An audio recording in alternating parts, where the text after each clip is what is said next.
Welfare foundation কর্তৃক আয়োজিত এই অনুষ্ঠানে উপস্থিত প্রধান অতিথি, বিশেষ অতিথি, মান্যবর গুরুজন এবং ঠাকুরগাঁও ওয়েলফেয়ার কমিউনিটির সকল সদস্যগণ এবং যারা অভিষিক্ত হয়েছেন তাদের প্রতি আমার ধন্যবাদ। উপস্থিত সকল গুরুজন, আসসালামু আলাইকুম। আমি আজকে এখানে নতুন নই, অনেক পুরনো। আপনাদের সঙ্গে আমার সবসময় কোনো না কোনো কারণে দেখা হয়, কথা হয় এবং সমস্যার কথা আসে। যেহেতু আমরা প্রবাসী, সেহেতু নানান কারণে নানান সময় নানান সমস্যার মুখোমুখি হই। আমরা যেহেতু একটা ল অফিস, আমরা সেহেতু আপনাদেরকে সার্বিকভাবে সহযোগিতা বা পরামর্শ দিয়ে থাকি, যাতে আপনারা আপনাদের রাইটটাকে সমুন্নত রাখতে পারেন। আমরা এখানে এসেছি সবসময় আপনাদের সহযোগিতার জন্য। আর সবচেয়ে আমি ধন্যবাদ দিতে চাই এই কমিউনিটিকে, যে এই কমিটি তারা এই একটা শেডের নিচে এই প্রবাসীদেরকে একত্র করে তাদের সুখ দুঃখ, ভালোবাসা, ভালো লাগা ইত্যাদিকে শেয়ার করতে পারছে। এই শেয়ারের জন্য বন্ধুত্ব তৈরি হয়, অভাবকে দূর করা যায় এবং পরামর্শ নেওয়া যায়। এই জন্য এই কমিটিকে আমি সাধুবাদ জানাই আমার অন্তরস্থ থেকে। আপনি সবাই ভালো থাকুন, সুন্দর থাকুন এবং উত্তরণের পথে আপনার নির্দিষ্ট লক্ষ্য তৈরি করে বা নির্দিষ্ট লক্ষ্য অর্জন করার জন্য আপনার সেইভাবে এগিয়ে যান। আপনার যা কিছু আছে তাই নিয়ে আমরা। আসসালামু আলাইকুম। আমি আসলে সবাইকে সবচেয়ে প্রথম যারা যারা ঠাকুরগাঁও ওয়েলফেয়ার ফাউন্ডেশনের কমিটিতে আছে সব অনারেবল মানুষগুলোকে ধন্যবাদ জানাচ্ছি। আর আপনাদেরকে স্বাগতম জানাচ্ছি যে আপনারা কষ্ট করে আসছেন আর আমাদের এই থ্যাঙ্কসগিভিং প্রোগ্রামটা সাকসেসফুল করলেন।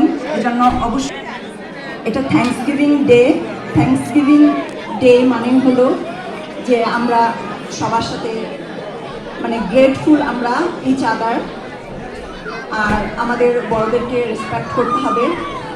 আর তার মাধ্যমে আমাদের যে নেক্সট জেনারেশন ওরাও আমাদের কাছে শিখবে। তো আমি এটা সবাইকে বলবো যে আপনাদের আসলে সবার সাথে সবার ভালো সম্পর্ক থাকাটাও খুব জরুরি। হাসান, ডাক্তার এস হাসান, ওদের অনেক ডেডিকেশন কন্ট্রিবিউশন আছে। ওরা আসলে আমাদের ঠাকুরগাঁর সব মানুষদেরকে ওদের নিজের ফ্যামিলি মেম্বারই মনে করে। তো আমরা এখানে অনেক বছর ধরে আসছি, আমি এটা সবসময় খেয়াল করি। তো এটা খুবই একটা সবার মধ্যে সবার ভালো সম্পর্ক, এটা আসলেই ভালো লাগে। তো আপনারা এনজয় করেন আর সবাই অনেক বিগ হার্টেড হয়ে সবাই সবাইকে ভালোবাসবেন, এটাই আমি আপনাদের সবার কাছে আশা করছি। Thank you.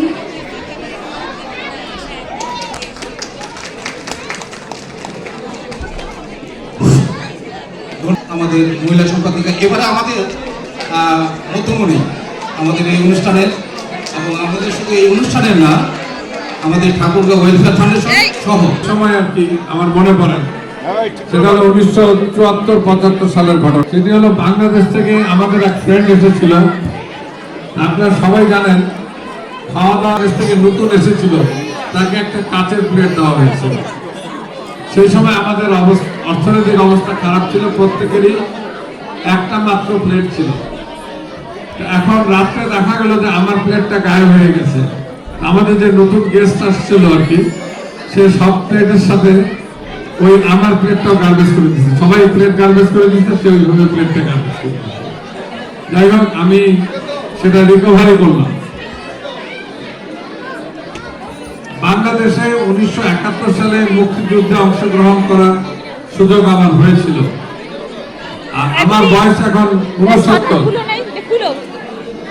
তা সেই সময় আমার মনে আছে তেঁতুলিয়া একটি মুক্ত এলাকা ছিল। এখানে তেঁতুলিয়ার কেউ আছেন নাকি? আমি জানি তেঁতুলিয়া এখন পঞ্চগড় জেলায় চলে গেছে, কিন্তু তেঁতুলিয়া 1971 সালে একটি মুক্ত এলাকা ছিল, সেখানে আমি মুক্ত এলাকার ডিফেন্স চেয়ারম্যান ছিলেন প্রয়াত বাংলাদেশের একজন তেজি ব্যক্তি, বাংলাদেশের মুক্ত এলাকার ডিফেন্স সেক্রেটারি কে ছিল। বাংলাদেশের ইতিহাস ভুলে যাচ্ছি। 71 সালে একটি সংগ্রাম হয়েছিল, আমরা অনেকে সেখানে মুক্তিযুদ্ধ করেছিলাম। এখন এখানে আর কোন মুক্তিযোদ্ধা আছেন 71 সালে মুক্তিযুদ্ধ করেছিলেন? কেউ থাকলে হাত উঠান। ওকে, এখানে একজন পাওয়া গেছে। মতিন, তুমি একটু দাঁড়াও। এই যে আপনারা দেখে নেন, তার মাথায় একটা চুলও নাই এবং মুক্তিযোদ্ধারা আস্তে আস্তে মারা যাচ্ছে, কিন্তু আপনারা কেউ খেয়াল করতেছেন না। আজকে বাংলা ভাষায় আমরা এখানে ঠাকুরগাঁয়ের একটি অনুষ্ঠান করছি, আমরা কিন্তু বাংলা ভাষায় করতাম না, উর্দু ভাষায় করতাম, যদি আমরা ওই যুদ্ধে হেরে যেতাম। আমি ভাগ্যবান যে আমার 1974 সালে জাতির পিতা শেখ মুজিবুর রহমানের সাথে আমার দেখা হয়েছিল। উনি এখানে ইউনাইটেড নেশনসে একটি অংশগ্রহণের জন্য উনি এসেছিলেন এবং ওয়ালডর্ফ অ্যাস্টোরিয়াতে বঙ্গবন্ধু শেখ মুজিবুর রহমানের সাথে আমার দেখা হয়েছে। একজন বলল যে আমরা দিনাজপুরের লোককে ভুলে গিয়েছি। না, আমরা ভুলে যাইনি, আমরা তাদেরকে বের করে দিয়েছি। আমি এটা বলতে পারি গর্বের সাথে, তার কারণ দিনাজপুর সমিতি করার জন্য আমি যতগুলি মিটিং করছি, আমি বিয়ে করার জন্য এতগুলি মিটিং করি না। দিনাজপুরের কমিটি আর আমরা সফলভাবে করতে পারি নাই। তখন আমি বললাম যে না, আমরা ঠাকুরগাঁর যে কয়জন আছে আমরা একটি সমিতি করি। তবে হ্যাঁ, আমরা দিনাজপুরের বাসীদের সাথে অবশ্যই কাজ করব। আমার জন্মস্থান দিনাজপুর। দিনাজপুর বালুবাড়িতে ডক্টর আহিয়া খানের যে বিল্ডিং রয়েছে, সেখানে আমার নানা দিনাজপুরের ডিএসপি ছিলেন, সেই বিল্ডিং এ আমার জন্ম। দিনাজপুরকে আমরা অবশ্যই ভালোবাসি, অত্যন্ত ভালোবাসি। তবে নিউ ইয়র্ক শহরে আমরা দিনাজপুর বাসীদের থেকে একটু সাবধানে থাকতে চাই। দিনাজপুর আর ঠাকুরগাঁও ওয়েলফেয়ারের নামকরণটা আমি জানি না, আমার মনে পড়তেছে না, কিন্তু লতিফ ভাই বল আমি নাকি নামটা দিয়েছিলাম ওয়েলফেয়ার ফাউন্ডেশন। মিল্টন সংগঠনের মিশন। প্রচন্ড শীতে যখন প্রয়োজন হয় শীত বস্ত্রে কম্বল পাঠিয়ে চেষ্টা করা হয় সাহায্য করা।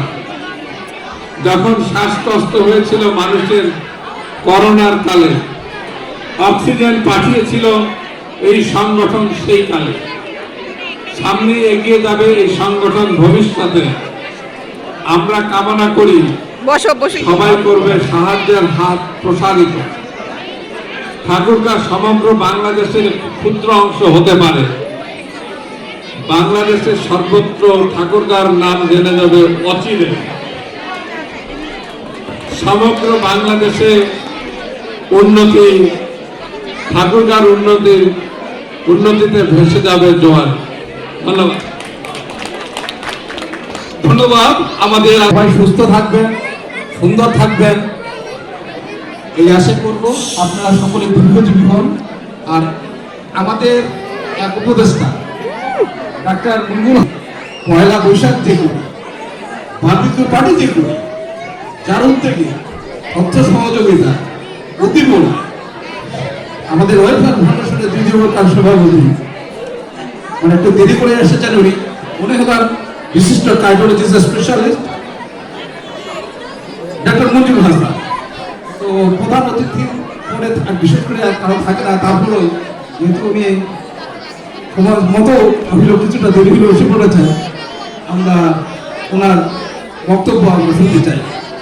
আমি বক্তব্যের জন্য আহ্বান করছি ঠাকুরগাঁও ওয়েলফেয়ার ফাউন্ডেশনের উপদেষ্টা, তারপরে উনি হলেন চৌধুরী সাউল হাসানের ছোট ভাই, আর দুই ভাই স্পেশালিস্ট। আমাদের ঠাকুরগাঁও শুধু না, আমি মনে করি গোটা বাংলাদেশের জন্য গর্ব। দুই ভাই সভাপতিও ছিলেন, প্রতিষ্ঠাতা সহ সভাপতি ঠাকুরগাঁও ছিলেন, আর উনি সেক্রেটারিও ছিলেন।